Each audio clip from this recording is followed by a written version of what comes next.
Olá pessoal, tudo bem? Tudo tranquilo? Eu sou o Herbert, estou aqui para mais uma aula para vocês de conhecimentos gerais e hoje a nossa aula é de filosofia e nós vamos falar um pouquinho sobre Jean-Paul Sartre, né? Vou falar um pouquinho sobre esse filósofo contemporâneo existencialista e sobre os seus pensamentos. Bom, eu vou usar evidentemente alguns slides para poder ajudar no auxílio visual, além do auxílio auditivo. Bom, vamos lá, acompanhando pelas imagens, né? Jean-Paul Sartre, esse camarada que vocês estão vendo aí no slide, um filósofo francês, nasceu em Paris, dia 21 de junho de 1905, e morreu em 1980. Iniciou seus estudos universitários na École Normale Supérieure, não sei se é assim que pronuncia, em 1942, onde conheceu a sua companheira, Simone de Beauvoir, tão conhecida, né, nos tempos contemporâneos, recentemente, somente pelas questões da ideologia de gênero, pelo livro que ela escreveu, né, O Segundo Sexo. Em 1933, obteve uma bolsa de estudos, né, onde permitiu que ele fosse para a Alemanha. Lá ele teve contato com a filosofia do Rousseau e também com a filosofia de Hegel, que nós já vimos em sala de aula. Eu pretendo gravar uma breve síntese sobre os pensamentos de Rousseau, o estudo da fenomenologia, as ideias de Hegel, as ideias sobre a verdade, sobre o ser aí. A gente vai comentar um pouco sobre eles hoje nessa breve síntese sobre o Sartre, porque o Sartre, ele remete a Rousseau e a Hegel muito em seus pensamentos, né? Em 1943, ele publicou a sua obra mais famosa, no auge da Segunda Guerra Mundial, né? O Ser e o Nada, foi a base dos seus pensamentos. Bom, vamos entender um pouquinho sobre o existencialismo de Sartre. Sartre via na fenomenologia a oportunidade de superar a divisão entre o idealismo e o realismo. Afinal, o que aparece é um dado concreto do pensamento, é uma ideia. Ele concordava com a fenomenologia, as ideias de Rousseau. Isso era bastante interessante, ele ficou apaixonado pelas ideias de Rousseau.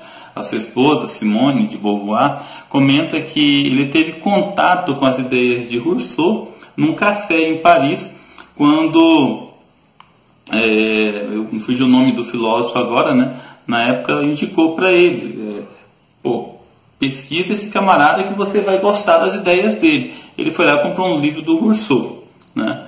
Assim, da mesma forma que Rousseau, ele percebia a chance de a fenomenologia resolver a dicotomia entre as tradições filosóficas, entre esse embate entre empiristas, racionalistas, que foram produzidos durante a Era Moderna. Então, como vocês podem ver aí, para Sartre, a aparição não esconde a essência, mas explica a aparência, ou seja, é a própria essência. Aquela famosa frase dele que nós vamos ver muito no decorrer dessa aula, né? O homem primeiro existe, né? A existência precede a essência, ao contrário dos pensamentos de Aristóteles, de Platão, né? Principalmente de Aristóteles, aquela dicotomia entre o ato e a potência, ou seja, o ser é antes da existência. Então, para o Sartre não é dessa forma, né? O Sartre, ele pensava o seguinte: essa ideia da essência, aparência, não, né? A aparência simplesmente é. Tá? Sartre também criticou o pensamento de Aristóteles sobre ato e potência, pois esse também afirma a sua interioridade, a sua essência de forma não aparente. Ou seja, primeiro você é, depois você existe. A ideia do ato, potência, né? Aquela ideia que eu comentei em sala de aula. A goiabeira, ela tem potência para ser uma goiaba, ou a semente da goiaba tem potência para ser uma goiabeira, né? Então, essa ideia de ato e potência, Sartre critica. Por quê? Primeiro você existe, depois você vem a ser, tá? Ao contrário do que havia proposto Hegel, Sartre não se dirige para a fenomenologia pensada na questão da existência do ser. Não se volta à ontologia do ser. O Hegel, ele coloca a importância na existência autêntica, no ser aí, né? A existência de existir, no contexto ontológico do ser. A explicação que Sartre apresenta é interessante e se coloca na diferenciação entre o ser do fenômeno e o fenômeno do ser. Vamos entender um pouquinho como que é essa questão do ser do fenômeno e do fenômeno do ser. Para o filósofo, o ser do fenômeno era algo situado além da consciência, uma espécie de inacabamento para a consciência que se constituía do fenômeno do ser, ou seja, a sua aparição. Sendo assim, não há necessidade de um infinito de manifestações para entendermos reflexivamente que uma cadeira é uma cadeira.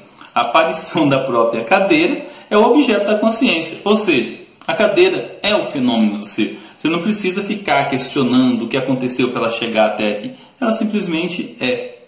Para tanto, Sartre defende o elemento que considera mais importante na filosofia de Rousseau, a intencionalidade. E nesta, a significação presente na consciência. Então, como nós podemos ver aqui no slide, para Sartre é possível perceber o que há de essencial já na aparição. Então, o fenômeno do ser. A cadeira é sempre uma cadeira. Pronto. O ser do fenômeno é o mundo inteiro, ou seja, a existência. Aqui tem uma pequena paráfrase do livro do Sartre com relação aos pensamentos de Rousseau, né? Rousseau mostrou que a consciência é um eterno movimento para fora de si, para além de si, ao contrário, que não é si mesmo. E essa necessidade de existir como consciência de uma coisa, que não é ela mesma, ele a chama de intencionalidade. Esse livro é uma ideia fundamental da fenomenologia de Rousseau, escrito pelo próprio Sartre, né? Ele coloca como crítica literária o pensamento do Rousseau como tão importante, ou seja, a intencionalidade. Bom, vamos entender um pouquinho a consciência, né? A existência precede a essência, a frase mais famosa do Sartre. Até aí não há separação entre Rousseau e Sartre. No entanto, a conclusão que Sartre chega é diferente, pois a consciência, primeira, não é de si mesmo, mas do mundo com que o sujeito se depara. É a consciência das coisas.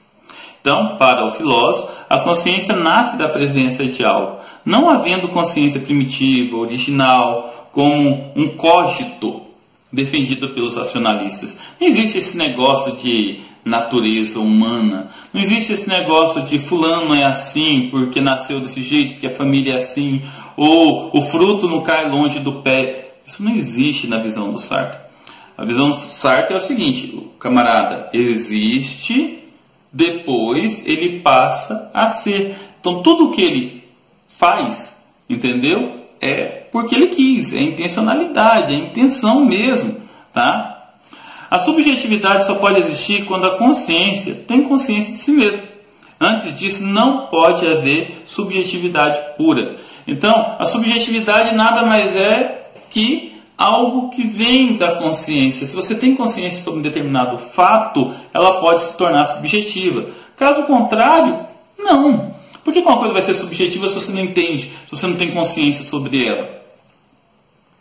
Então, observando, parafraseando a teoria de Sartre, a consciência seria para Sartre um fluxo contínuo, não um lugar, mas uma sucessão de consciências repletas de intencionalidades e movimentos para um mundo de um ser que, em um determinado momento, produz a consciência de si mesmo. Essa consciência autoconstituinte definiria o campo da existência. Então, a consciência ela faz parte do campo da existência. Você precisa dessa intencionalidade consciente para conseguir existir no mundo, para conseguir sentir o mundo. Bom, eu coloquei aqui um pequeno slide comentando sobre o conceito de valor, né? Aquela ideia de que a existência precede a essência na visão do Sartre. Vamos entender, olha só. Assim que se deseja, o objeto de desejo é um valor. Este existe como um imperativo, deve ser, mas não existe enquanto realidade, ou seja, ainda não é uma projeção. O valor não diz respeito apenas à carência, mas à consciência da carência e se expressa como objeto de superação. O que seria então o valor? Nesse contexto surge a crítica à crença em Deus, porque o filósofo era um ateu declarado, né? Ele se autodeclarava ateu, ele não acreditava na crença em Deus. Ele não acreditava que pudesse existir um ser todo-poderoso, onisciente, onipotente, onipresente, em todas as formas, em todos os lugares. Segundo essa crítica que o filósofo faz, a crença em Deus nada mais é que uma forma de desvio do homem, ou seja, a vontade que o homem tinha de ser Deus. Essa forma de valor do homem nada mais é que uma vontade de adquirir alguma coisa que ele não pode ter. Bom, só para a gente concluir, né, o pensamento de Sartre, o existencialismo e a liberdade em Sartre. Sartre pressupõe a ideia de consciência definida como sendo para si. Como não existe qualquer predeterminação, o que existe é um estado de liberdade. O homem está condenado a ser livre. Na verdade, essa liberdade ele pode decidir o que ele quer, se é o bem ou se é o mal. Para Sartre, quem nega a liberdade considera a existência de uma natureza humana manifesta materialmente ou de forma transcendente. Sartre nega veementemente a ideia de Deus e, com isso, afirma a total liberdade do homem de escolher entre o bem e o mal. Agora, seria interessante, né, alegar essa limitação humana, uma limitação física que impediria a afirmação de liberdade. Porém, o homem ele é dotado de uma plasticidade incrível. O homem ele pode subir ao espaço, ele pode voar, ele pode descer até os fundos dos mares. Ou seja, o homem ele desce até o fundo dos mares sem possuir brancas, né? Ou seja, o homem possui um determinismo absoluto. Então, a liberdade do homem reside nessa capacidade indeterminada, que ele tem de se auto-superar o tempo todo. Podemos então concluir, pela visão do filósofo, que a liberdade é a decisão de cada momento da existência. Ela é plena na existência humana. Então estamos condenados à liberdade, segundo Sartre. Bom, pessoal, é isso aí. Espero que vocês tenham entendido um pouquinho da visão desse filósofo bastante enigmático, né? Além de filósofo, ele foi crítico literário, ele escreveu peças de teatro, ele foi engajado em vários movimentos políticos, muito voltado para a política, apesar de não ter se filiado a partidos políticos, né? Então, é isso. Espero que vocês tenham curtido, tenham entendido um pouquinho sobre esse autor, né? Fiquem com Deus e até a próxima.